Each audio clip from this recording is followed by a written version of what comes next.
All glories to Srila Prabhupada. Welcome this evening to the Caitanya-caritāmṛta reading and discussion with His Grace Yaśodā-nandana Prabhu. And we are very happy to...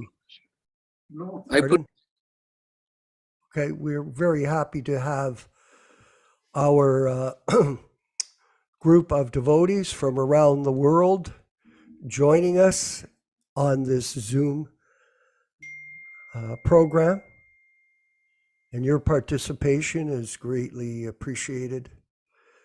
This is an example of devotees working together, which is a very important aspect of making advancement in Krishna consciousness. Prabhupada told us this, that you can demonstrate your love for me by how you work together to serve me in my mission.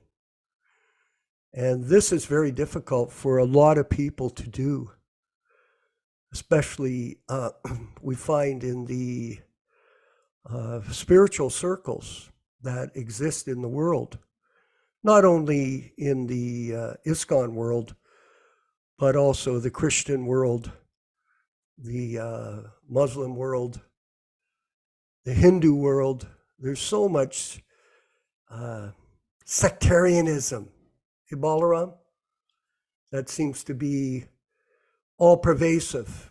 I know in my business career over the years, I always strive to build a team. It was because it's teams that win, not individuals. And so our association is based on the principle of building teamwork. And we have, I can say, happily collected a very positive group of people that are working with us as a team. And teams are the secret of success. Whether it's a sports team, whether it's a business, or whether it's a band, it's through teamwork. And this type of mentality is something that we encourage among our group to come forward and join the team and learn how to be a servant of the servant of Lord Chaitanya. This type of mentality is what we promote in our group. And we are sticking to it, so everybody should know that. And people that don't want to be team members, that have other dispositions, other mentality, whatever it is, that's fine, then join that team. They're birds of a feather, Balaram, stick together, as you know. Same birds of a feather. In the process of developing this mission, we're like a camel train going through the village, and the people are barking. The dogs are coming out barking. Bark, bark, bark, bark, bark. I play around on the Facebook pages quite a bit just to see people's responses. But really, our goal is not to try to convince people that are already convinced otherwise. It's just an exercise in futility in many ways, as you know. And this is based on years and years of experience dealing with people. This is not something that we just got up yesterday and decided to do. Between our group, we have hundreds of years of experience in dealing with people, thousands of them. And so we're using our talents and abilities as a group, as a team, to push this forward. And we can see, that's enough of that. we can see that Prabhupada also went through a lot of austerity in his work, and we've been enjoying, I know all of you who are with us are enjoying the diary readings that we're doing at the beginning of the program to give people a real look, a real insight into the determination and the transcendental disposition of our Guru. Very, very aloof, despite his difficulties. I mean, in the last section here, in the first part of this year, 66, he got his typewriter stolen. He had his dictaphone stolen. He had so many other items taken. He was living in a room that had no bathroom. He would have to go to another quarters to take a shower. So he was demonstrating practically his determination to spread the mission of Bhaktisiddhanta by his own personal behavior. And it's been very enlightening for all of us to be able to read this together. And so we'll carry on. It's, I believe it's Monday, April 25th, Prabhu. Venkat Bhatta, Prabhu. How did you like that? Yes. It's the first. Congratulations, by the way, on your initiation ceremony. It was really a pleasure for me to attend and enjoy Yaśodā-nandana Prabhu's wonderful work in bringing an authentic initiation, a Ritvik initiation forward for the demonstration of other people. And we are encouraging more people to come forward if you feel that you want that initiation for yourself. Come forward, because we're here to help. That's it. We want to expand. We want to grow our mission, and we can only do it with good people like Venkat and his wife and Bhakta Michael and all the other nice devotees that are with us in the Prabhupada Disciples Association and working with the Hare Krishna Society. So enough of that, sorry. Monday, April 25th, 1966. This is Srila Prabhupada. Sunrise was 5 a.m., sunset was 6:57, Shasti, and I went to see Mr. Bogart. He was not in the office, but his assistant was given a note to contact Pitcher. Saw the Marine office, free pass for Paul denied on the boat. Came back and settled to postpone, returned back to India. One letter received from Tirtha Maharaj, bypassing his responsibility as promised by him. Vrindavan and Robert's letters replied. Tirtha Maharaj's letter also replied. He should honestly execute his promise. I have no objection if he corresponds directly with Sri Sir Padampat. Expenditures, bus fare, 30 cents. Evening meeting held, contribution income, $4.60, and 1 hour clock enhanced. So I guess it was change time. Tuesday, April 26th, sunrise 5:08 a.m., sunset 6:49, moonset 11 a.m. That would be midnight 11 a.m. 11, midnight 11. Saptami, today I did not go out. Paul paid for expenditure, $5. No income today. To income of books, $5. Wednesday, 27th of April, sunrise 5:06 a.m., sunset 6:50, moonset 1:07 a.m. Astami, today, whole day I did not go out. One letter sent to Srimati Maraji, requesting to allow free passage for Paul. So he keeps trying. Even there was a meeting with 6 ladies and gentlemen attended. Income was $5. 6 ladies, one man.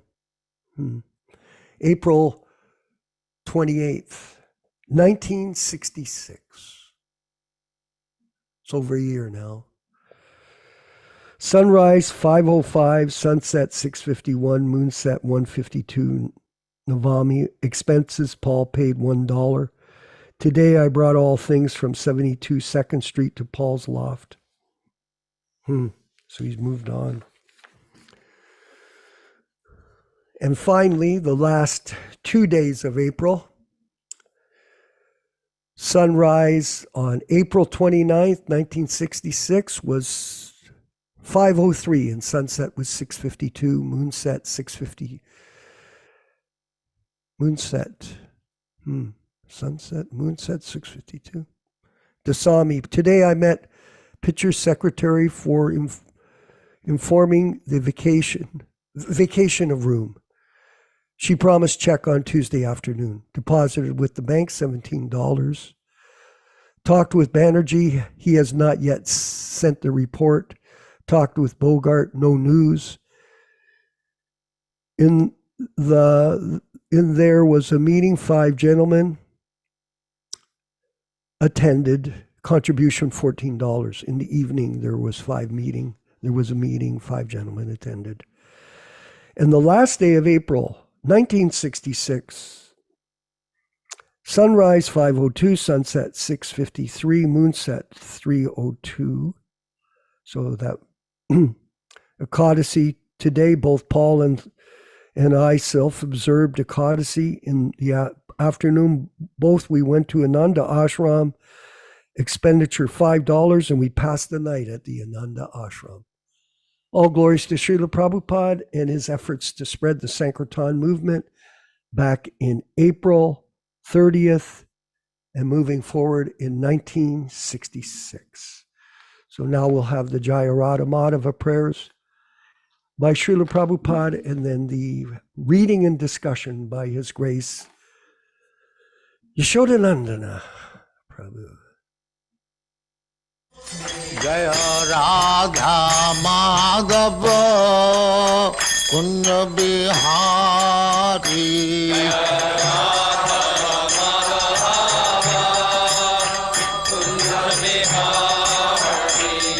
Jaya Radha Madhava Kunja Bihari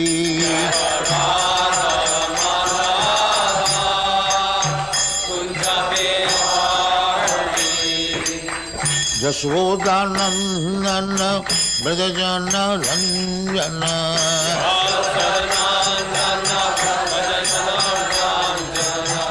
Yaśodā-nandana Brajajana Ranjana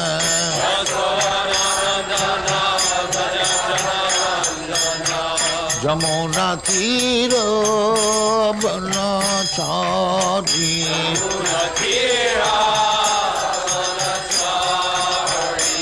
Jamuna Tira Banachari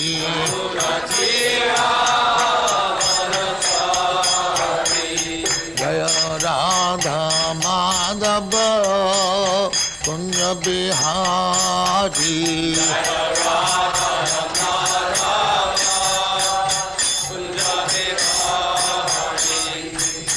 Gopi Jana Vallabha Girivaradhari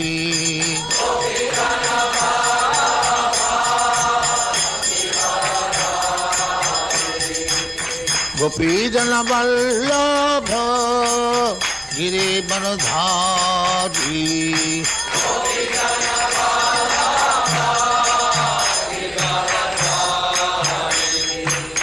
Yaśodā-nandana Brajajana Ranjana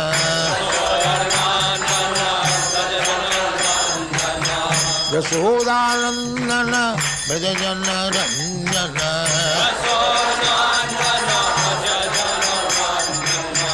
Jamuna Tira Banachari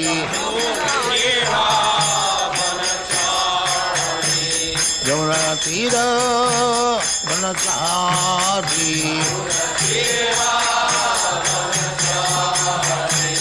Jaya Radha Madhava Kunja Bihari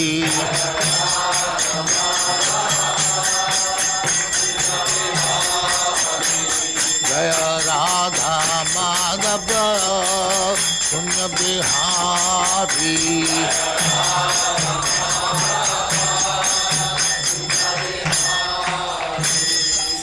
Jai Amaspa Paramahansa Parivrajagācārya Sattara Smadhati Siddhanta Saraswati Goswami Prabhupada ki Jai. Ananta Koti Vaishnava ki Jai. Ramacārya Sri Haridas Thakur ki Jai. Prem se kaho Sri Krishna Caitanya Prabhu Nityananda Sri Advaita Gadadhar Sivasadi Gaur Bhaktivinoda ki Jai. Sri Sri Radha Krishna Gopinath Sam Khanda Radha Khanda Giridhar ki Jai. Vrindavan Dham ki Jai. Navadvip Dham ki Jai. Ganga Mai की जाए, जमुना माई की जाए, द्वारका धाम की जाए, स्वामी तो भक्तविंद की जाए, और ग्लोरी टू द असम्बली, और glory to the assembly. Thank you very much.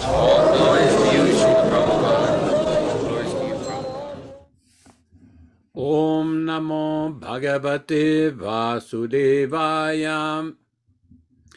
ओम नमो भगवते वासुदेवाय. Om Namo Bhagavate Vasudevaya. Narayanam Namaskritya. Narayanam Namaskritya. Naram Cheva Narottamam. Naram Cheva Narottamam. Devim Saraswatim Vyasam. Devim Saraswatim Vyasam. Tato Jayam Mudirayat. Tato Jayam Mudirayat. Welcome everyone to this reading and discussion on Sri Caitanya-caritāmṛta. Before we begin the actual reading itself, we'll read a few verses from the Adi Lila chapter 1 from text 18 to 22. Jai Jai Sri Caitanya Jai Nityananda Jaya Dvaita Chandra Jaya Gaura Bhakta Vrinda. Glory to Sri Caitanya and Nityananda. Glory to Advaita Chandra. And glory to all the devotees of Sri Gaura, Lord Chaitanya. Text 19. 18 Thakur Gaudiya ke karye cheno yatmasat. 18 Charana Vandana Tire Morinat. These three deities of Vrindavana, Madan Mohan, Govinda, and Gopinatha, have absorbed the heart and soul of the Gaudiya Vaishnavas, followers of Lord Chaitanya. I worship their lotus feet, for they are the lords of my heart. Text 20. Grantera-rambikari mangala charanam, Guru Vaishnava Bhagavan Tinera Smaranam. Translation. In the beginning of this narration, simply by remembering the spiritual master, the devotees of the Lord, and the personality of Godhead, I have invoked their benedictions. Text 21. Tinira smaraneyai vigna vinashana, anayaseyai nijavanchita purana. Such remembrance destroys all difficulties and very easily enables one to fulfill his own desires. Text 22. Se mangala charanoi trivida prakar, vastu nirdesha shirvada namaskara. The invocation involves three processes: defining the objective, offering benedictions, and offering obeisances. So again, welcome everyone to this reading of this sacred Caitanya-caritāmṛta, the most auspicious story of the life and teachings of Sri Chaitanya Mahaprabhu. Today we will be reading from Adi Lila, chapter 3, text 74, all synonyms, translation, and purports by His Divine Grace A.C. Bhaktivedanta Swami Prabhupāda, Founder-Ācārya of the International Society for Krishna Consciousness, also known as the Krishna Consciousness Movement. Nityananda Gosai Sakshat Haladar, Advaita Acharya Gosai Sakshat Iswar, Nityananda Gosai, Lord Nityananda Gosai, Sakshat directly, Haladar, Lord Balarama, the holder of the plow, Advaita Acharya Gosai, Sri Advaita Acharya Gosai, Sakshat directly, Ishvara, the personality of Godhead. Translation by Srila Prabhupada. Sri Nityananda Gosai is directly Haladar, Lord Balarama, and Advaita Acharya is the personality of Godhead himself. Text 75. Srivasa di Parishad Sanya Sangelan, Duisena Patibuli Kirtana Koriyo, Srivasa Adi, Srivas and others, Parishada, associates, Senya, soldiers, Sange, along with, Lana, taking, Dui, two, Senapati, captains, Bhule, travel, Caitanya-caritāmṛta, chanting the holy name. Translation. These two captains, with their soldiers such as Srivas Thakur, travel everywhere chanting the holy name of the Lord. Text 76. Pashanda Dalana Vana Nityananda Rai, Acharya Hunkara Papa Pashandi Palai, Pashanda Dalana, of trampling the atheist, Vana, having the future, Nityananda, Lord Nityananda, Raya, the honorable, Acharya of Advaita Acharya, Humkari, by the war cry, Papa, sins, Pashandi, an atheist, Palaya, runaway. Translation. Lord Nityananda's very features indicate that he is the subduer of the unbelievers. All sins and unbelievers flee from the loud shouts of Advaita Acharya. Text 77. Samkirtana pravartaka Sri Krishna Caitanya, Samkirtana yagne tandre bhaje siddhanya, Samkirtana pravartaka, the initiator of congregational chanting, Sri Krishna Caitanya, Lord Chaitanya Mahaprabhu, Samkirtana, of congregational chanting, Yagne, by the sacrifice, Tandri, him, Bhaje, worships, Se, he, Danya, fortunate. Translation. Lord Sri Krishna Chaitanya is the initiator of Samkirtana, congregational chanting of the holy name of the Lord. One who worships him through Samkirtana is fortunate indeed. Text 78. Seta sumeda ar kubudi samsar, sarva yagnyoete Krishna nam yajnasar, say he, ta certainly, sumedha intelligent, ara others, kubuddhi poor understanding, samsara in the material world, sarva yajna then all other sacrifices, Krishna nama of chanting the name of Lord Krishna, yajna the sacrifice, sara the best. Translation. Such a person is truly intelligent, whereas others who have but a poor fund of knowledge must endure a cycle of repeated birth and death. Of all sacrificial performances, the chanting of the Lord's holy name is the most sublime. Purport. Lord Sri Chaitanya Mahaprabhu is the father and inaugurator of the Sankirtana movement.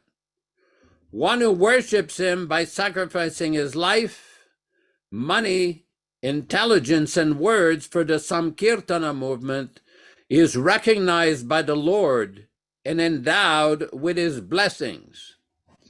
All others may be said to be foolish, for all sacrifices which a man may apply his energy, a sacrifice made for the Sankirtan movement is the most glorious. Text 79. Koti ashvamedo eka Krishna namasam, jeka ese pashandi dhandre tareyam. Koti, 10 million, ashvamedha, horse sacrifices, eka, 1, Krishna, of Lord Krishna, nama, name, sama, equal, 2, ye, one who, kahe, says, say, he, pashandi, atheist, dande, punishes, tare, him, Yamaraja. Translation. One who says that 10 million Ashwamedha sacrifices are equal to the chanting of the holy name of Lord Krishna is undoubtedly an atheist. He is sure to be punished by Yamaraja. Purport. In the list of the 10 kinds of offenses in chanting the holy name of the Supreme Personality of Godhead, Hare Krishna, the 8th offense is dharma, vrata tyaga hutadi, sarva shubha kriya samyam api pramadaha. One should never consider the chanting of the holy name of Godhead equal to pious activities like giving charity to brahmanas or saintly persons, opening charitable educational institutions, distributing free foodstuffs, and so on. The results of pious activities do not equal the results of chanting the holy name of Krishna. The Vedic scriptures say, Go koti danam grahane kagasya prayaga gangodaka kalpa vasaha yagnya yutam merusuvarna danam Govinda kirtirna samam satam shayi.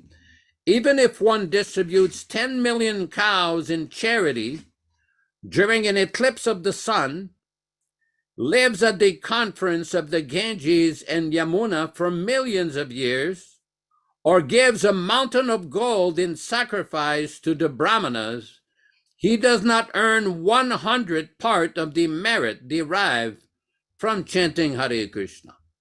In other words, one who accepts the chanting of Hare Krishna to be some kind of pious activity is completely misled. Of course, it is pious, but the real fact is that Krishna and his name, being transcendental, are far above all mundane pious activity. Pious activity is on the material platform, but chanting of the holy name of Krishna is completely on the spiritual plane. Therefore, although Pashandis do not understand this, pious activity can never compare to the chanting of the holy name. Text 80.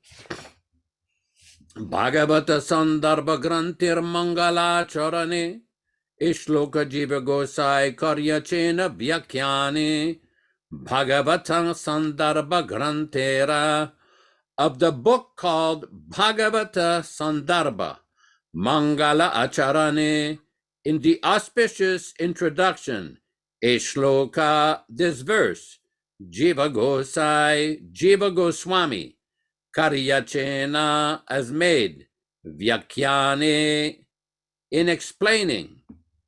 Translation.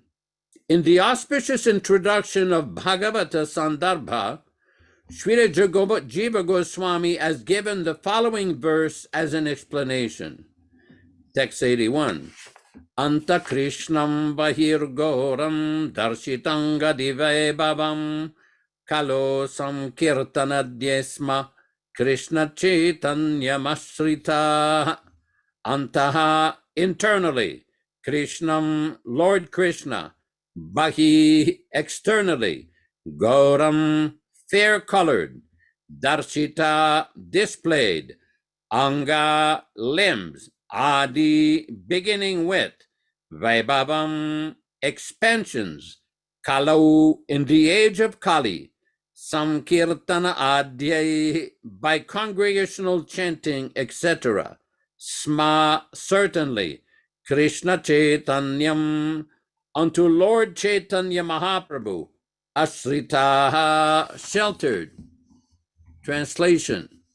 I take shelter of Lord Sri Krishna Chaitanya Mahaprabhu, who is outwardly of a fair complexion, but is inwardly Krishna himself. In this age of Kali, he displays his expansions, his angas and upangas, by performing congregational chanting of the holy name of the Lord. Purport. Srila Jiva Goswami has placed the verse from Srimad Bhagavatam, quoted in text 52, Krishna Varanam Tvisha Krishnam, as the auspicious introduction to his Bhagavata Sandarbha, or Shat Sandarbha. He has composed this text 81, which is in effect an explanation of the Bhagavatam verse as the second verse of the same work. This verse from Srimad Bhagavatam was enunciated by Karabhajana, one of the 9 great sages, and it is elaborately explained in his Sarva Samvadini, Jiva Goswami's commentary on his own Shat Sandarbha. Antaha Krishna refers to one who is always thinking of Krishna.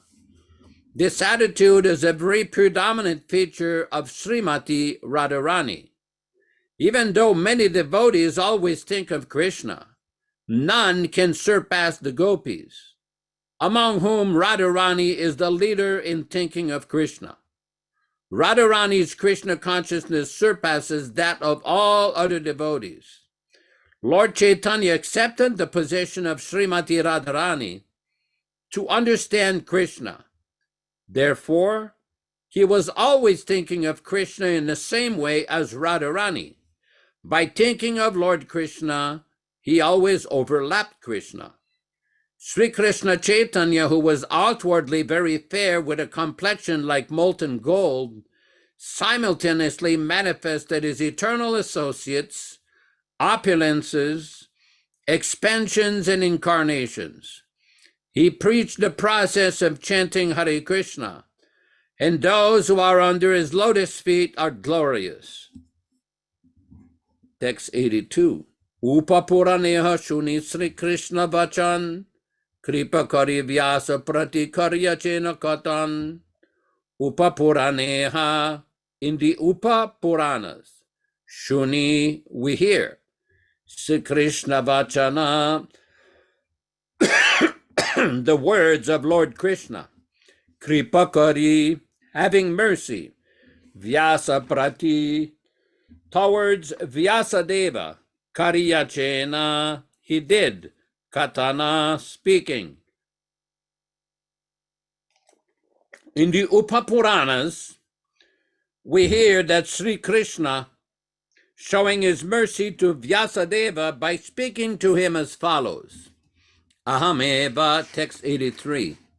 Ahameva kvachid brahman sannyasa ashramam ashritaha hari bhaktim grahayami kalo papahatan naran. Aham, I, eva, certainly. Kvachit, somewhere. Brahman, O Brahmana.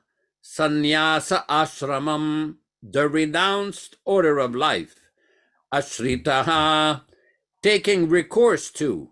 Hari Bhaktim, devotional service to the Supreme Personality of Godhead.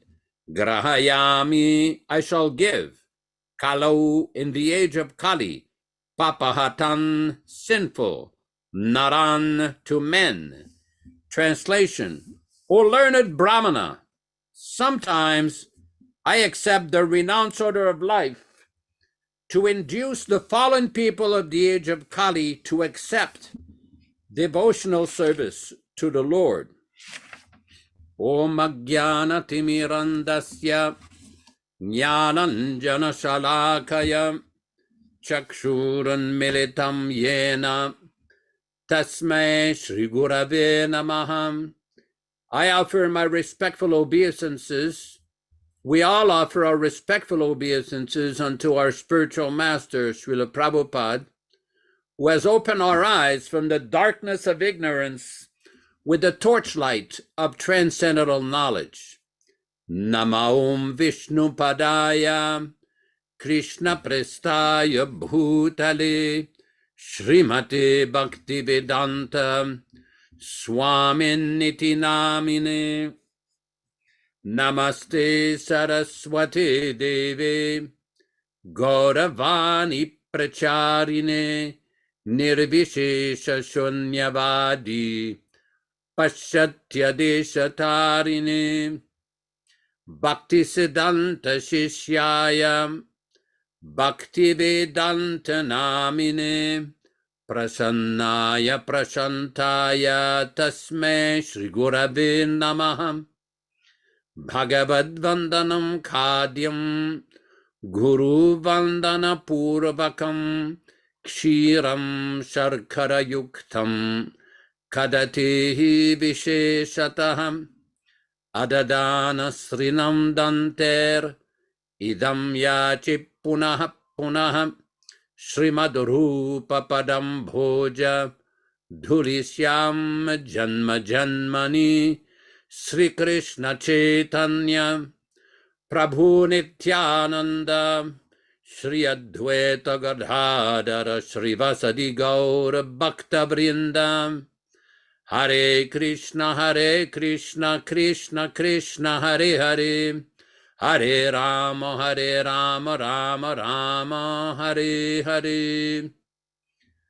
So as we are continuing this description, continuing to read and study this description of the personality of Sri Chaitanya Mahaprabhu and the explanation of his advent, of his divinity, Krishna Das Kaviraj is systematically explaining this very important verse from the 11th canto of the Srimad Bhagavatam. This particular verse, Krishna Varnam Tvisha Krishnam Sangha Upanga Parshadam Yagne Samkirtana Prayer Yajantihi Sumedasaha. There's a very important Sanskrit word, Sumedasaha. Sumedasaha means one who has very good intelligence. We also see in the Srimad Bhagavatam, in the first canto of Srimad Bhagavatam, in the discussion between Sutta Goswami and the sages at Naimisharanya, that Sutta Goswami was describing the position of the condition of people in the age of Kali Yuga. And one of the words that he used was Alpamedasaha, which means less intelligent, or describing people in the age of Kali Yuga of little intelligence or meager intelligence. Now, this is a very important point, because an intelligent person will be able to take the essence of good spiritual instruction. And a foolish person, when he's given good instruction, doesn't listen, he becomes angry. We see in the instruction of Chanakya Pandit, where he describes Upadesho himurkanam prakopaya nasantaye, that if you try to give good instruction to a foolish person, they become angry. Just yesterday, I had the opportunity to speak to a lady from a different religious faith. And she was explaining to me that their sacred book, the Bible book, was very special. And my first point is, how do you know? I says, the Bible was not spoken in English. It was spoken in Aramaic and Hebrew, and then the first language that it was propagated was Greek. But the King James Bible has many references to meat eating. Now, in Greek, The word Brahma, B-R-O-M-A, means nourishment or foodstuff. Nourishment does not always mean meat. By the time that the Bible was translated in the 1500s with the King James Bible, the word Brahma in the original Greek Bible surfaced as meat. No, that is not necessarily a proper translation. So I suggested this later, that in our scriptures, what we have is the original text. We have what is called Pratipada-ārta, or word for word. For each Sanskrit or Bengali word, there's an equivalent English translation. Then there is a translation and a purport. And these purports are based upon the commentaries and notes of great empowered acharyas, great saints, and great spiritual masters. This is how we have. It says what you need to obtain is a proper translation of the Bible from the Greek of Aramaic with each original word, along with an equivalent translation, a proper translation in English. Then you can have a proper translation. Then you can have some understanding. And I explained to her that according to the teachings of Bhagavad Gita, the killing of animals is considered sinful. It is sinful to take the life, to unnecessarily take the life of an animal, especially the cow. It says there is a reaction for that. But unfortunately, I think I was dealing with the Alpamedisa problem, that people with little intelligence. I don't mean to disparage this person, because this person seemed to be inquisitive and sincere. So what I did afterwards, I spent about 2 hours looking in my notes, and I found the original article that had been written by Hare Prabhu. Some of you might know in 1969, Hare was a professor at Ohio University in the United States. And he was Prabhupada's editor for the Bhagavad Gita and the first and the second canto of Srimad Bhagavatam. And he compiled an article called Sankirtan in the Bible. He went through the entire Bible, both the Old Testament and the New Testament, and pulled out hundreds of references of glorification of the Lord. And he compiled that in a very, very beautiful article. If any one of you wants it, you can send me an email. I'll gladly send it to you. So I made a copy for this lady, and next time she comes around, I'll gladly get her that. I got an extra copy of Bhagavad Gita, and explained to us that according to us, Jesus Christ is a Shakti Avesha avatar. He's an incarnation, an especially powerful incarnation to deliver people, to save people from sinful activities. But the problem we have is people commit sinful activities, taking Christ as a sinful cleaner, that he'll clean up our sinful activities. And that is a big problem. Prabhupada used to complain a lot of times. He never complained that the Christian worship Jesus Christ. That never was his complaint. His complaint is the sinful interpretation of killing animals with the Bible, using the Bible as a crutch. This is not what the Bible taught. Regardless of their interpretation, Christ himself was from a vegetarian group called the Essenes. They did not eat meat. There are many different articles that have been written by actual Christian scholars who are vegetarians that don't eat meat, that explain the actual history of how this meat eating gradually got introduced into the English Bible. And this is a problem with scriptural interpretation. Depending on the political wind prevailing, people will interpret scriptures according to their own whims. And we've seen this in our movement as well. We have one scripture that tells us he has seen the truth. In another interpretation, it says that they have seen the truth. One scripture tells us, one of our texts tells us that Jagannath Das Babaji initiated Bhaktivedanta Thakur. And another interpretation is that Jagannath Das Babaji just accepted Bhaktivedanta Thakur. So this is an example, and this is just within a few years after Srila Prabhupada has departed. So this is the problem. The reason that these scriptures, these transcendental books of Srila Prabhupada are so powerful is because of their originality. Prabhupada did not want his books to be changed, to be perpetually edited. It is a nonsense idea, an unauthorized idea that Prabhupada wanted this to be rewritten by people going back to the manuscript. Prabhupada never gave such instruction. It does not exist.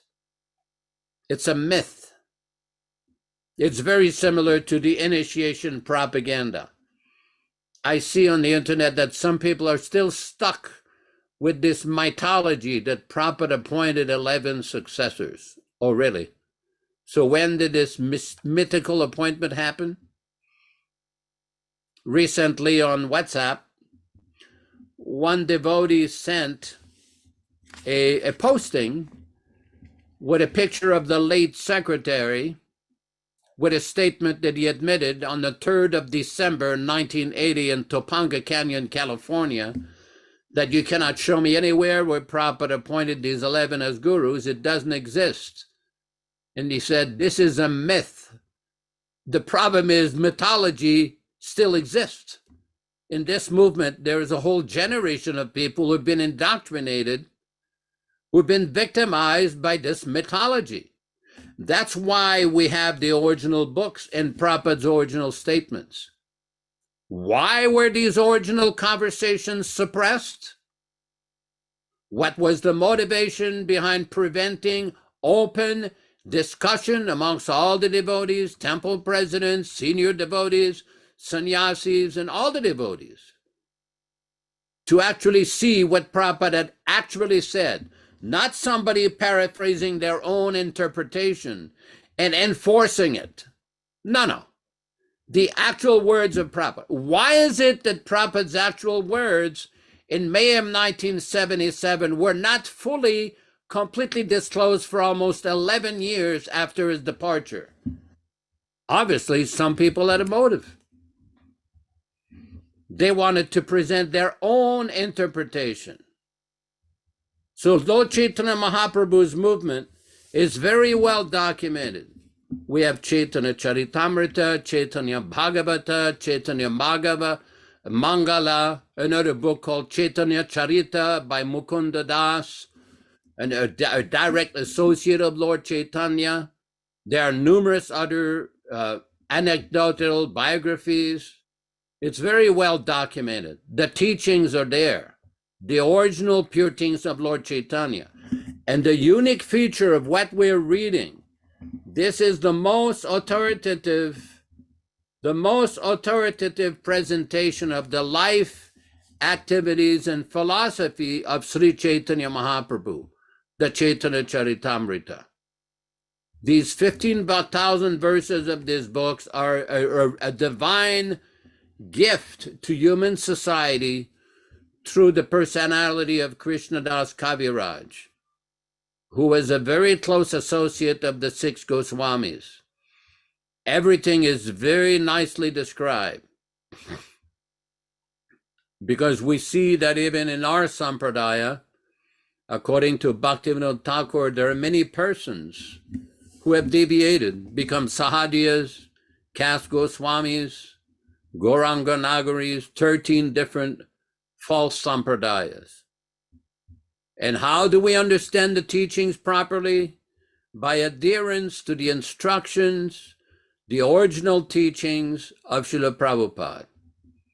Now, many people will say, well, so-and-so devotees are following Prabhupada, they're doing this, they're doing that. Then why you are changing his books?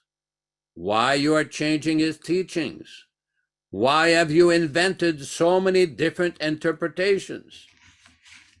We saw, after the disappearance of Chaitanya Mahaprabhu, I was reading today, there was a Narottam Das Thakur arranged a big festival in a place in Bangladesh called Kaituri. This was a very special place, and all the Gaudiya Vaishnavas of the time, many of them had been personal associates of Lord Chaitanya. So many devotees. The wife of Lord Nityananda, Janava Mataji, came there. And all the devotees had a very big festival where they assembled several days, glorified the Panchatattva, talked about Lord Chaitanya, and they had discussions on all the different interpretations of Lord Chaitanya's philosophy. These devotees were mature enough, they were sober enough to have those kind of discussion.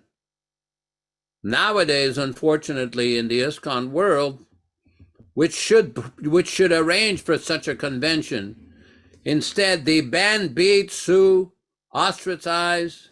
Sometimes they will even kill devotees who do not agree with their interpretations. Now people will say, well, this is a political statement. No, it is a historical fact. Historical fact is not propaganda. I know, just like I was saying, within 3 days last week, I got reports from 3 different countries of 3 different devotees that have been banned and kicked out of an ISKCON temple for asking too many questions. In other words, they did not eat their parampara pablum. Parampara pablum, they didn't just accept everything blindly. They had too many embarrassing questions, or they raised too many questions for which there was no credible answers. Prabhupada, in the beginning, had a process called Ishtagoshti, where the devotees would have the temple president bring up all the concerns of various devotees and discuss it openly as friendly Vaishnavas. This is what Vaishnavism is. That's what the Kheturi festival was, along with chanting, dancing. It said, and in that festival, even the original members of the Panchatattva appeared right on the altar. They were dancing, and the devotees could actually see them. So Chaitanya Mahaprabhu, Lord Chaitanya, Lord Nityananda, Srila Prabhupada, the Acharyas, they can bless us. If we want to follow, they can bless us right now. It's not that there's some kind of a mystery process that happened 500 years ago. No, it can happen right now. Even in the Chaitanya Bhagavat, Vrindavan's Das Thakur says, even right now, he used the Sanskrit adyapi, that means right now. Some fortunate devotees can experience directly the Leela of Lord Chaitanya. This statement was written after Lord Chaitanya departed. Kheturi festival happened after Lord Chaitanya departed. So this is a very important point, because a lot of people ask, oh, what's going to happen to the mission? What's going to happen to the movement? The movement's going to go on just fine. But those people who chose to misuse their position to mislead others, to misrepresent the teachings, to distort the teachings for personal gratification or for some name, fame, power, position, or whatever, they will not represent the teachings. They will not represent the teachings. We see here Chaitanya Mahaprabhu is very beautifully described. Everything is systematically described. Everything is given. Prabhupada's teachings, everything is given. Somebody the other day sent me some kind of writing by one follower of a Neomat, some Neomat from Mathura, claiming that she was refuting the Ritvik system. I said, oh, that's interesting. So I read some of that and I say, no, thank you very much. That doesn't cut it. The Ritvik system is not something that we invented. That was the order of the spiritual master. And somebody was saying, oh, it's not the order. It was written by somebody else. That was only meant to be while Prabhupada was here. I said, okay, well then show us your letter when you were appointed. End of discussion. They can't show. Prabhupada made everything. Prabhupada had perfect arrangement. In the Caitanya-caritāmṛta, in the Antya Lila, chapter 5, there is a statement where Prabhupada explained that when the spiritual master speaks, it's to be understood that the Supreme Personality of Godhead is speaking through him. When the Acharya speaks, it's not just some poetic talk. It is the direct manifestation of Krishna speaking through the Acharya Srila Prabhupada. So for those who think that the Acharya is a conditioned soul or a fallible human being who can make mistakes like an ordinary man, for these bewildered souls, we can only offer our best wishes and prayers so they can recover from their insanity. Prabhupada does not make such monumental mistakes. He was the chosen emissary and ambassador of Lord Chaitanya. Whatever he did was arranged by Lord Chaitanya. That arrangement for initiation was Lord Chaitanya's arrangement for the continuation of his mission. And those who do not accept, they will be in trouble. Why? Because of disobedience of the Acharya. Gurur Avagnya. This is one of the severe offenses against the holy name, Gurur Avagnya. It is not complicated to understand. It is easy to understand. Just follow the instruction of Srila Prabhupada. Many years ago, there was a devotee in Los Angeles named Sri Mukunda. And he raised an argument amongst a discussion of several senior members of ISKCON. He says, so all of you were there when Prabhupada was there. All of you knew that during his presence, he conducted that system. He had people initiated. He was in a different location. He had somebody chanting on the beads, somebody choosing the name. He authorized the initiation. There's people in this call. There's Balaram in Australia, Vishwakarma, former temple presidents. They knew the process. They did some of these initiations. They recommended some people to Srila Prabhupada for initiation. Prabhupada wrote to them, conduct a fire sacrifice, explain irregular principles, explain the 10 offenses. But the understanding was that this was all done as a service to Srila Prabhupada on behalf of Srila Prabhupada, where he was the Acharya, they were his students, his followers, and disciples. So when that devotee raised that point, he says, you were all there when Prabhupada was here. Why didn't you go to him and ask him that was that system bona fide? Is that in a tradition? Is that in a parampara? And see the fun. Nobody answered. Not a single person answered, because they knew nobody was there to challenge Srila Prabhupada. We all knew Srila Prabhupada was especially empowered. He was especially pure, that he was the empowered representative of Krishna and Chaitanya Mahaprabhu. All we have to do is follow his instruction. Everything can be remedied. Everything can flourish. No need of rebellion. No need to challenge the order of the Acharya. Otherwise, a person would become confused and think that the Acharya is just like an ordinary man who made a mistake, who chose some people who fell down left and right, become embezzlers, sexual perverts, criminals. No, the Acharya doesn't make that kind of mistake. The Acharya is under the direct control of Krishna. That we have to understand, that we have to accept. Hare Krishna.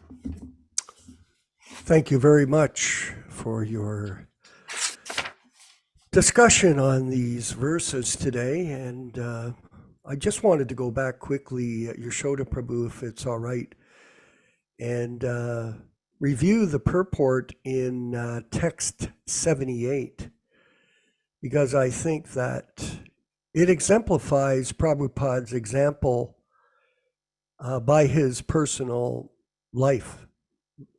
Purport: Lord Sri Chaitanya Mahaprabhu is the father and inaugurator of the Sankirtan movement.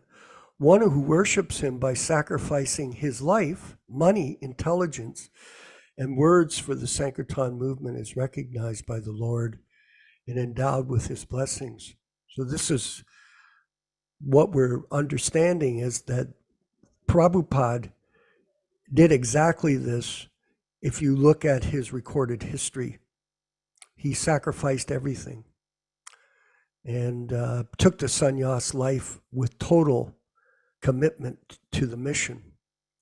All others may say said to be foolish, for all sacrifices in which a man may apply his energy. A sacrifice made for the Sankirtan movement is the most glorious, and I think all of us are realizing that as we read every class the opening sections of his diary and the writings, and it's revealing how totally surrendered Srila Prabhupada was to the mission of Lord Chaitanya. You mentioned Balaram, our senior godbrother, and it's a very sincere disciple of Srila Prabhupada, and we're very happy to have him with our group. I feel a real, Yaśodā, like you said, a real compatibility with him, because we both served for many years. How many years? You were 14 years, I believe, as the temple president, Balaram. wasn't it? Yeah, from 1975 until I still have my resignation letter in 1989 where I resigned. 14 years, yeah. Yeah, I think I was at one time, we were both running at the same level of commitment. I only lasted 10 years as the president. I mean, it was very difficult for me to carry on with working under Caitanya-caritāmṛta Swami. It was quite a difficult situation, as Yaśodā-nandana Prabhu so beautifully explained about how things have changed since Prabhupada's demise. Maybe you could share, Balaram, your deep insights into these matters for the benefit of our global audience today. Balaram Prabhu. Well, I won't go into Hare Krishna, all glories to Srila Prabhupada. Sankirtan Jaga Ki Jai. No names, but by the time 1989 came, I think there'd been 6 GBCs. In my period of temple president, there'd been 6 GBCs in Australia that had all come and gone, and we won't go into those reasons.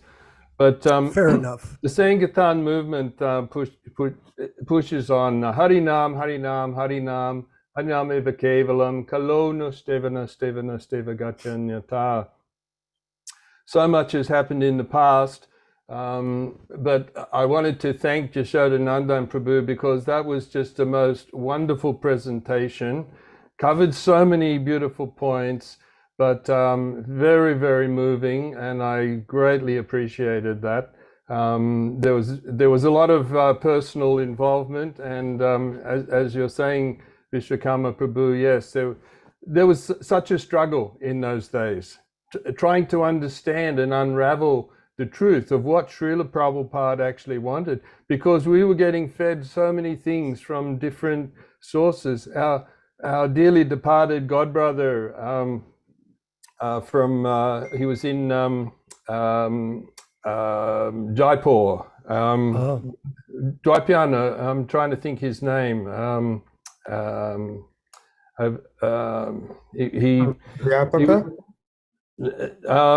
No, he was sannyasi, and then he became householder, and he was living in Jaipur. Mahashringa Prabhu. Yeah. He said to me one time, he said, Balaram, he said, we were so hoodwinked. he said we were so hoodwinked in those days. But thank you very much for such. And I was thinking when you were discussing regarding the Christian lady, one of the greatest of all Christian saints, Assisi, Saint Francis of Assisi. And he's full vegetarian. He referred to all the living entities as brothers and sisters. So there's so much history there as well. But you know, the whole idea of sense gratification can only be destroyed by the process of the Sankirtan Jagya. That's all. There's no other way in this Kali Yuga. But thank you very much for the discussion, and wonderful speaking, Yaśodā-nandana Prabhu. Excellent. Thank you, Balaram. We really appreciate your insights and sharing your experience with all of the devotees in this online forum. We also have another devotee in Australia. His name is Shyamasundar Prabhu, and he's been attending all of the classes and working very hard in trying to give people an alternative to meat eating, which I know, Balaram, in both Canada and in Australia, I think our countries are very similar, that there's a high percentage of meat eating going on in these countries. There's a lot of degradation. And Shyamasundar is working proactively to present a higher taste. Shyamasundar Prabhu, are you near your microphone? Could you share a comment with us? You might not be able to get to the microphone yet. Oh, there he is. Yes. Prabhu, Yes. Haribo. Hard at work, I see. Yes. Sorry, and I don't have the tilak, so I don't. I'm That's not okay. completely presentable here, but it's just how it goes with the kitchen That's all work. right. It's not the most glorious of activities at times. But thank you so much for the class, and for the great realizations from Yaśodā-nandana Prabhu, and it's much appreciated to hear these things. Prasadam, yes. From what I've understood, Australia is a particularly challenging place to get the philosophical interest of the people. It's a very comfortable country, or at least it used to be, and people do enjoy a high level of sense gratification. So it's very difficult to convince them that they're actually suffering. I remember prior to joining myself years ago, and I used to visit the devotees in the early 80s in Perth, Western Australia, and they used to tell me, this is your life is so much suffering, and it's full of misery, and I just come from the beach or from whatever I've been doing, and I used to scratch my head thinking, how is this, does this make any sense? So therefore I think Australia is a challenging place, but one of the prongs of the Sankirtan movement, the prasadam distribution, Prabhupada said this was the secret weapon. And if somehow or other we can present prasadam in a delicious way, everyone likes to eat. So the bigger sense enjoyers, which you can find many of in Australia, they love to eat. So it's I definitely can see that it's a secret weapon, because we've noticed over the years, as we just plug away with our distribution, many of the regular people, often we see their evolvement, their evolution with the passage of time. They might come initially with a very, very stern and frigid kind of features and very formal. But then as time goes by, they start to soften up, their heart starts to melt a little bit. They become more favorable. Then you could begin to have conversations with them, and they'd hopefully put a book in their hand. And so I see the prasadam distribution as planting seeds and creating a sukriti, building up people's sukriti, so that if they don't go much further in this life, at least they've had hopefully a lot of prasadam, and they've seen Prabhupada's books, even if they don't pick them up and read them, but all the Prabhupada's unedited books are on our stall. So they see them every week. They're getting prasadam, and I think that it's a gradual evolution for many people. And so I think prasadam's it's a good tool, and we always appreciate the opportunity at the stall when we do come across someone that actually has a philosophical interest. But I honestly can say that, particularly up here in Cairns, this is a very high-level enjoyer place. Backpackers from all around the world come here. They're just, the sole mission is to enjoy. And so it is challenging to actually get someone to a point where they're chanting steadily and they're seriously. We've sold a lot of books, sold a lot of Gitas, Prabhupada's unedited Gitas, and many times I've engaged in conversations with them on the media channels, but quickly they move on to some other new age topic, or I often have this conversation with my wife that it seems like such a different time now with people, and it seems like back in the 60s, there was a very, obviously Srila Prabhupada was here physically, but people were very eager and keen for spiritual life. But my experience here, at least, has been a very little interest in genuine spiritual life, but a lot of interest in New Age philosophy and all the Nirvishesha, Shunyavadi philosophies. But anyway, the main thing is that we plug along and we keep distributing prasadam and building up the sukriti, and we do our best. Hare Krishna. Thank you. I really appreciate your comments, both Balaram's comments from Australia and yourself. And of course, we have Dvaipana here as well, which is always a great pleasure to see him enthusiastically participating in the group. I wanted to mention briefly, Yaśodā, that in the last 6 months, I've had 2 people that one was staying here at the ashram and another one coming to the ashram on a regular basis, working for us, and they both died.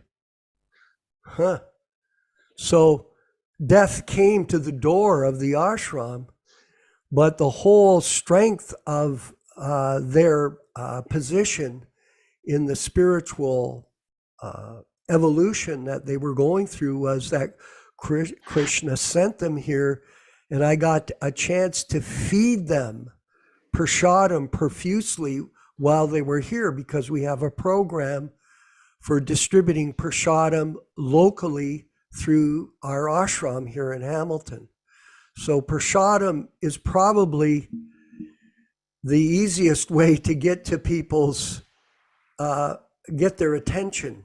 I have another example for all of you. I have a person from Hollywood who comes to the house on a regular basis, and he travels all over the world with Mark Wahlberg, who is a famous actor. And I also work with this fellow Phil Russell, and his favorite prasadam is dal. Balaram, he eats at the top restaurants in the world. Trust me. I mean, he flies in a private jet. He has the top chefs cook for him in all different environments. And without a doubt, soon as he gets off the plane, he calls me up. I'm coming over for my soup, man. He wants his soup, prasadam. And he was here last week. And before we served the prasadam, he called me in the morning. Oh, is the soup on? And I didn't have a chance to make it. So I thought, well, I'll make aloo gobi and I use sweet potatoes because he's originally from Trinidad. I knew he would love it. And sure enough, he showed up. I made this prep for him. And before he was allowed to eat, we had to do kirtan, and I made him play the cartels. And he did, without question. And this was a simple, not a big deal, but something, because something is better than nothing. 0 means 0. So here in our Krishna Consciousness group, we are going to work together and band together as a solid team of Prabhupada disciples, both old and new, to spread the Sankirtan mission according to his direction, according to Prabhupada's direction. And we're very fortunate, everyone, and I think everyone appreciates the presence of Yaśodā-nandana Prabhu, who has such a deep understanding of our philosophy and his appreciation of our guru, so many different pastimes, which are exclusive to this group. And this is a blessing. I wanted to ask Jonas Priya, I'm sorry, Yaśodā, I'm going to ask Jonas Priya to share some of his insights from Hawaii with the group today on prasadam distribution and on the spreading of Krishna consciousness in the best ways that he can in Hawaii. Jonas Priya, are you with us by the microphone by chance? Hare Krishna, Haribo, Aloha, Hare Krishna to everybody. Yes, Aloha. I'm definitely prasadam. Most of my career has been with prasadam. I ran Food for Life for many, many years. And I actually saw the change in the people, because I did it for so many years. I will see people like subhumans, basically, come and take prasadam, and after some were months, some were years, but definitely you could see the change. Our program was to take a tulsi plant, and we have bhajan going while we were serving the prasadam, and then when we were finished, we all joined the kirtan bhajan, and then we went swimming and we went back to the temple. And I definitely saw the change on the people. And they were so grateful. So we make them water the tulsi plant. So this is a lucky plant. If you water it, you'll get benefited. So just eating prasadam and watering tulsi, that's enough to awaken somebody's consciousness, regardless of whatever. And we could see at the temples that for the class, you see a good number of people. But when it's time for prasadam, people come out of the woodwork, out of the trees. I don't know where do they come from, but there's 10 times more people for prasadam than there is for class. So this should tell us something that, yes, Srila Prabhupada said, prasadam is our secret weapon, especially, he said, simply wonderfuls and gulabs are our bullets. And this way we could fight Maya with these people. I also wanted to touch up a little bit on the great class that Yaśodā-nandana gave, as he always does. I like the way that he preaches, that it's very simple, it's right to the point. He doesn't waste time, he tells what we need to hear. And this is very important, I think, because somebody tunes in into this program for 1 minute, and Yasoda is speaking, they're gonna get benefited. He's not gonna be talking some allegory story about blah, blah, blah. He tells it as it is, and that's what Srila Prabhupada did. If you listen to Prabhupada for 1 minute, anywhere, or you read any one line of Srila Prabhupada, he's right on it. He's not wasting any time. And then these fake gurus that they took 11 years they got brave enough, they figured they had it down to the way they wanted to come out with the July 9 letter and the order of management. And I didn't know till 1981, in that meeting in San Diego where Yasoda was there and other devotees were there, and I was, what? So these rascals, as we know, they also changed Prabhupada's books, and as we know, like Yasoda mentioned, Prabhupada never gave this instruction, never. So do not change one comma. Maybe a grammatical error, yes, but beyond that, nothing. So this is very, very important that these books, that we only read the original books, because then we get the full benefit. Prabhupada said 1 drop of poison could contaminate hundreds of gallons of milk, 1 little drop. So 1 change in the book could contaminate the whole book. So we have to be very careful not to do that. One interesting fact about St. Francis that Balaram mentioned, I was very curious, so I did some research to find out if he was 100% vegetarian.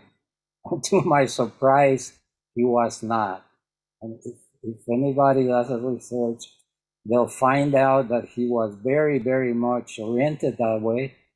And I think the Order of Franciscans are pretty much vegetarian friendly, but not necessarily 100% vegetarian. So thank you to everybody. And last point, that Srila Prabhupada never told any of these Saharyas to become gurus. This is the plot. They started cooking in 1970, and they were so very eager, kill guru, become guru. Hare Krishna. Thank you very much. And just before we go to Dharma Bhavana, and we can read, Vinkat can read his question, I wanted to comment further for all of us that Prabhupada, I just saw a quote from Prabhupada Dvaipana, where he was saying that we're not really vegetarians per se, because all plants are alive as well as the animals, but we're Krishnatarians. So the key is that we offer our food, as we all know, to Krishna. No meat, fish, or eggs, it can be offered to Krishna, and we do it properly through our disciplic succession. from Srila Prabhupada, he is offering it accordingly. And in this way, the food becomes sanctified, and then you can distribute it to other people, and they will get the benefit if you do it properly. Now the question is, with this different gurus that are now presenting the philosophy, there seems to be all kinds of controversy on how to offer food or how to chant certain mantras or what mantras to chant. So the question is, are these people that are their disciples linked to unlinked people that are claiming to be gurus? Is there an actual link there that enables these people to make advancement? And I'd like to have Vinkat please read out Dharma Bhavana's question, and then Yaśodā, if you would be happy to answer it for him. Okay, the question is, what abuses can happen for those who are Prabhupada devotees? For example, foot bathing or unnecessary bashing other Prabhupada followers. Very interesting. Yaśodā, would you like to comment, please? What abuses can happen for those who are Prabhupada devotees, for example, foot bathing or unnecessarily bashing other Prabhupada followers? I guess it depends on the degree of maturity and realization of many of these devotees. For example, this issue of foot bathing or touching people's feet. I've often told this story. In 1971 in Calcutta, we had programs in Deshapriya Park in South Calcutta. And what happened is when the sannyasis and brahmacharis would leave the stage and go back to our vehicles, there was all kinds of Bengali widows that would come and touch our feet. And we didn't know what to do. Like, they would touch our feet. And Prabhupada got some devotees in his room and said, don't allow them to do that. Don't allow them to touch your feet, because when they do that, you're taking their whole karma. So Prabhupada said, if they touch your feet, you put your hand back on their heads, you're returning their karma. So never mind initiated or not initiated, this touching of feet and foot bathing, this is serious business. It's just like accepting foodstuff from non-devotees. If you take foodstuff, especially grains, from a non-devotee, you're absorbing their karma. So when people get their feet washed, you're presenting something. You're demonstrating something. It's not a joke. Now, I've heard the argument, well, it's part of Vedic culture, it's part of Indian culture. They like to respect sadhus and brahmacharis and sannyasis and Vaishnavas, and Krishna worships Sudama. There's all kinds of arguments that they will give, even from Prabhupada's books. One should respect the Vaishnava, one should worship the Vaishnava. Okay. My counter-argument is Prabhupada's statement in the Caitanya-caritāmṛta. Madhya Lila, chapter 4, text 330. Mahabhagavata sreshto brahmano ver gurundrinam sarvesham evilokanam aso pujo yataharihi. This is the explanation of why we worship the Guru or Acharya as good as Krishna. Mahabhagavata sreshto, because he's a topmost Mahabhagavata. In the purport, Srila Prabhupada explains that only such a person is qualified to occupy the post of Guru. That position of Diksha Guru and getting your feet washed and everything, this is not a joke. This is not just a social program. No, this is serious business. If you do that without being on that level of qualification, you will get reaction, as we have seen for the first 10 years after Prabhupada departed, but people don't learn from history, unfortunately. Now, I'm not trying to criticize anybody or any devotees that are trying to promote Prabhupada or many of whom are doing Ritvik initiations or whatever they call it, Ritvik or Prabhupada-based initiation, whatever terminology they're using. If they're promoting Prabhupada as the Guru, that's a good program. That's a good first step, and we encourage that. Everybody should support and encourage that. But just adopt the position to just worship Prabhupada. Encourage people to just worship Prabhupada. When people sit on big seats and get their feet washed, it conveys the wrong impression. Neither did Prabhupada give that instruction to do that. During Prabhupada's manifested presence, temple presidents such as Balaram Prabhu in Australia, Vishwakarma Prabhu in Toronto, they performed many of these initiations on behalf of Prabhupada. They didn't sit on Vyavasasanas. They didn't get their feet washed. That was not the instruction. This was a service to his divine grace. The whole process that Prabhupada wanted was to keep him as the Acharya, to keep the society united. Their process divided the society, and then they ended up kicking out so many people who refused to accept their concoction, their fabrication. It was a hoax. It still is a hoax. Nobody has been able to prove this. When, where, and how did they get the order from Srila Prabhupada to be Diksha Gurus? Can they prove it now? We know they can't. Nobody's been able to prove it because that's not what Prabhupada did. The record, the actual record in 1977 does not support this contention that Prabhupada appointed these people as his successor Diksha Gurus. All Prabhupada did is nominate some people to act on his behalf as representatives or Ritviks, and this is what he meant for the future, for the aftermath of his departure.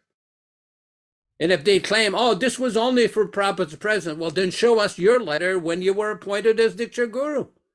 That will settle the issue. But they can't.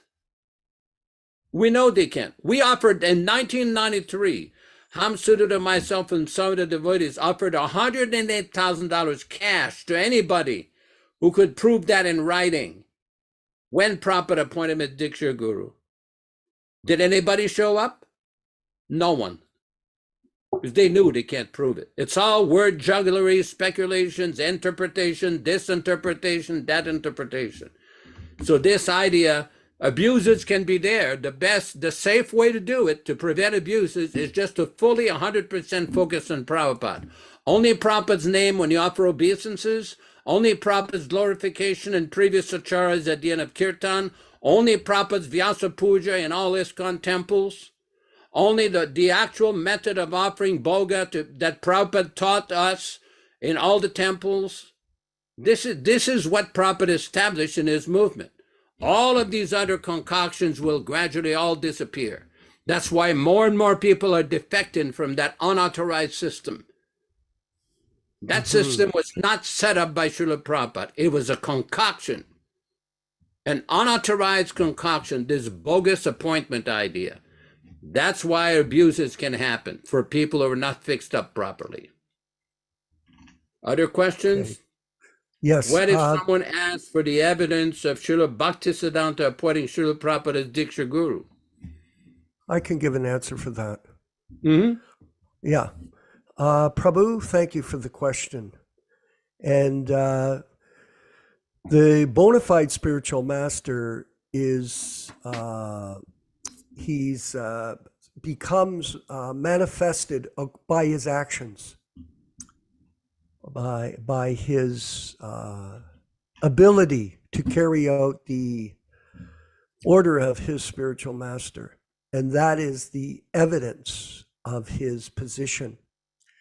And in this particular case, Srila Prabhupada has demonstrated to the world that he is the representative of Bhaktisiddhanta Saraswati Goswami Maharaj as the Diksha Guru, because he has fulfilled the order of Lord Chaitanya through following the instructions of his spiritual master. Self-manifested. He is self-manifested by his behavior, by his actions. And Prabhupada used to say you can judge someone by the results, and his results resoundingly demonstrate his position as the pure devotee representative of Bhaktisiddhanta Saraswati Goswami Prabhupada. I know in our lives, I know Vinkat Prabhu, and I know all of Balaram and the rest of the devotees on this call understand that because they've carefully read the books. If you don't study the books, then you won't be able to understand who Prabhupada is. If you do not listen to his lectures, you will not figure out who he is. So the proof is in the practice of bhakti yoga And that's why it's key, everyone, that this Guru Tattva principle is the essence of who we are, that we accept Prabhupada wholly and solely as Diksha and Siksha Guru for everyone in this group. Before we finish up here, I wanted to ask Bhakta Ron Singh in Sacramento to share some of his realizations as a Bhakta in this mission and his realizations based on his extensive study of this guru issue that's gone on in the ISKCON society. Bhakta Ron Singh, are you still there?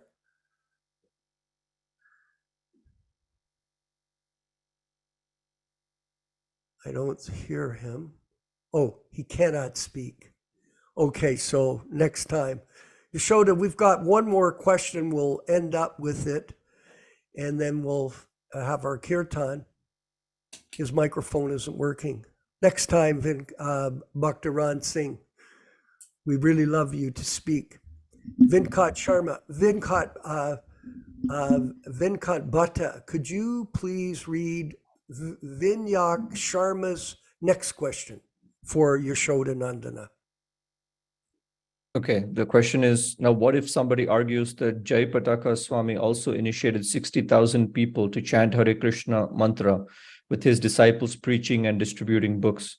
Therefore, Jayapataka Swami is also empowered? Very So good question. The question ahead. comes back to the point, when were these original 11 authorized to accept their own disciples? When? In 1977. When did Prabhupada give the specific order to Jayapataka Swami and all these people to be Diksha Guru and accept their own disciples? When was that? And you say distributing books. What books are they distributing? Revised books? Adulterated books? Changed books? Non-authorized books? Adulterated books? That doesn't count. Books means original first edition books, not these adulterated books. Why is he suing ISKCON Bangalore and spending $20 million in banning and beating devotees? Why? Why is he spending Prabhupada's money in court to attack other devotees who are worshiping Prabhupada? Did Prabhupada give him that instruction? When did Prabhupada give Jayapataka and any of these Order 11 the specific order? Prabhupada says, when I order, you become good. When did he give that order? They can't answer that question. It's been discussed for 45 years. It's still discussed every day. Nobody has been able to prove that. Because that's not what Prabhupada did. The record in 1977 does not show that Prabhupada appointed Jayapataka or any one of these original 11 as Diksha Gurus. They were only nominated as officiating representative to officiate on his behalf. They don't like that because of the pod problem. Profit, adoration, and distinction. That's why. Once you move that out of the way, it's very easy. Not difficult to understand. Hare Krishna. Balaram, I wanted to just comment with you on this just briefly as we move to the end of the discussion, but I can say this, and I think you had the same experience in Australia, Bhavananda. Now, these people would come to the temple in Toronto. They didn't make any devotees. Okay? They did not cultivate them. They didn't go on the streets and distribute books. They did not do Harinam. They were pencil pushers. That's our experience. Pencil pushing. Making devotees, like Shama Sundar said, is very difficult. It takes pounds and pounds of blood. And I know, Balaram, you made devotees in Australia. Did Bhavananda make them? No. Does Jayapataka making them? No, he's not. He's using that position and the philosophy that Prabhupada gave us and the concoction of the GBC laws to manipulate people. And there are millions of people that are being manipulated in spiritual affairs, not only in the Krishna movement, let's say, but in Christianity, in the Muslim religion, in the Jewish religion, all the different groups, there are all kinds of sects that are taking advantage of the teachings of Lord Jesus or the teachings of A.C. Bhaktivedanta Swami to propagate their own purposes of being here in this world. And who can understand that is a very difficult subject. So, Ron, are you hooked up now with your microphone? Yes. Go ahead, please, if you could finish off the discussion with a few comments from yourself on these matters. So Vinayak Sharma Prabhu made a comment about Jai Pataka, and recently I saw an email from Jai Pataka attacking Garuda, where Garuda is also a PhD scholar and an avid reader of Prabhupada's original books. And here Jai Pataka was recommending, or he was giving an order that Garuda should not be given any facility in ISKCON, or he shouldn't be entertained as a devotee, or he shouldn't be given any facility for preaching and initiating. So you can see there's a deviation in all levels that are happening, even amongst the so-called appointed, voted in, unauthorized gurus. Everyone is just out for themselves. No one is actually promoting Srila Prabhupada as the Founder-Ācārya and the liberated guru for everyone in the world, anyone who comes to the Krishna Consciousness movement, specifically through Prabhupada's books. So I think you sent me that email. So I was quite surprised in seeing what Jai Pataka is saying here. Obviously, it's an internal email that got leaked out, but this is what's going on in the so-called ISKCON movement. Thank you. Thank you very much, Ron. Venkat Prabhu, Venkat Bhatta Das. Maybe you could answer the question, why is he ignoring the abuses in Mayapur? Why don't you give the answer? Okay, no, I wrote that myself, but yeah. Well, it's a good question, but I mean, I think you have the answer. Go ahead. I'm not sure why he's ignoring it. I mean, but it sounds like, because I saw some evidence that he has been made aware of these things from many years, many decades. In fact, people have brought it to his attention that, there's a lot of unsavory things going on in the Gurukuls and other places. So, but I think he didn't do anything about it. I saw that he just put the file in his filing cabinet and just forgot about it or something like that. So that means he's complicit in this, right? It's not convenient to address these things. So yes. Yeah. Well, I can say this, I have experience, and I think Balaram has experience like this. We had some people put guns in the building in Toronto that were devotees. And the guns were, Balaram, they were drilled out, the serial numbers, and oiled, so there was no fingerprints. And they called the police. 9 paddy wagons came to the temple. And I was the only person there to stand up to the police. They had their machine guns on me. And I told them, get out of this building or kill me right now. Of course, I was a lot younger there and I didn't care. That was years ago. But I told them, right, you kill me, but get out. I yelled at the top of my lungs, get off the altar. Now, this type of thing goes on in the ISKCON movement where people do things, atrocities. I prepared a whole report to the GBC.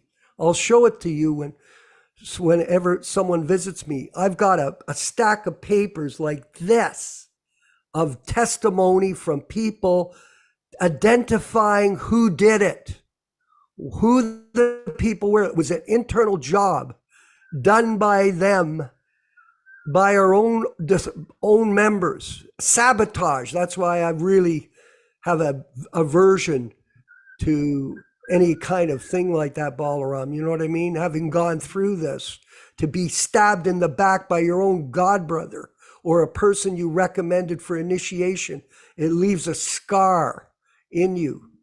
So I prepared. I went through this whole exercise. I gave it to the GBC to try to get some kind of justice. And guess what they did? They put it in the closet and goodbye. That's what they do. That's all they do, Vinkat, is they do nothing because they're all compromised.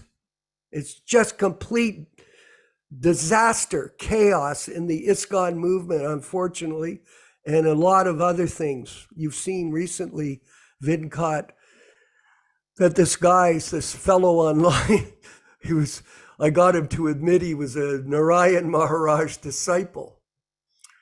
And his name is also Narasringa of some sort. And it's just really, my conclusion for all of us is let's not be preoccupied with this business. It is not going to help us as we move forward in our own mission. That's basically it. Thank you, everyone. Balaram, thank you for that cue from your wife. I appreciate it. It's over. Thank you, everyone.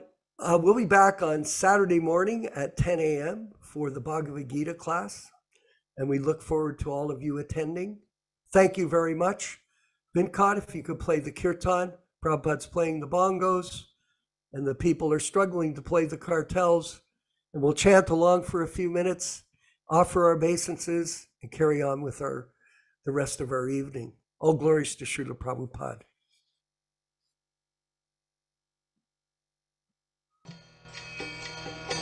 Shri Krishna Caitanya Prabhu Nityananda Shri Advaita Gadadhar Shivasadi Gaur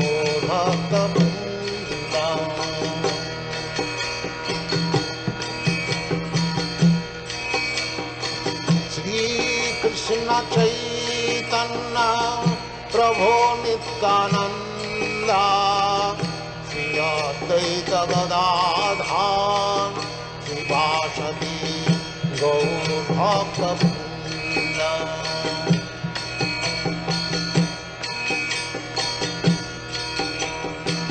Shri Krishna Caitanya Prabhu Nityananda Shri Advaita Gadadhar Shivasadi Gaur Bhaktivedanta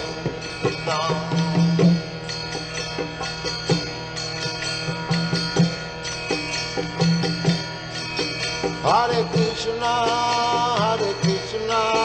Krishna Krishna, Hare Hare, Hare Rama, Rama Rama, Hare Hare. Hare Krishna, Krishna Krishna, Hare Hare, Hare Rama, Rama Rama, Hare Hare. Hare Krishna, Krishna Krishna, Hare Hare, Hare Rama, Rama Rama, Hare Hare. Hare Krishna, Krishna Krishna, Hare Hare, Hare Rama, Rama Rama, Hare Hare. Hare Krishna, Krishna Krishna, Hare Hare, Hare Rama, Rama Rama, Hare Hare. Hare Krishna, Krishna Krishna, Hare Hare, Hare Rama, Rama Rama, Hare Hare. Hare Krishna, Krishna Krishna, Hare Hare, Hare Rama, Rama Rama, Hare Hare. Hare Krishna,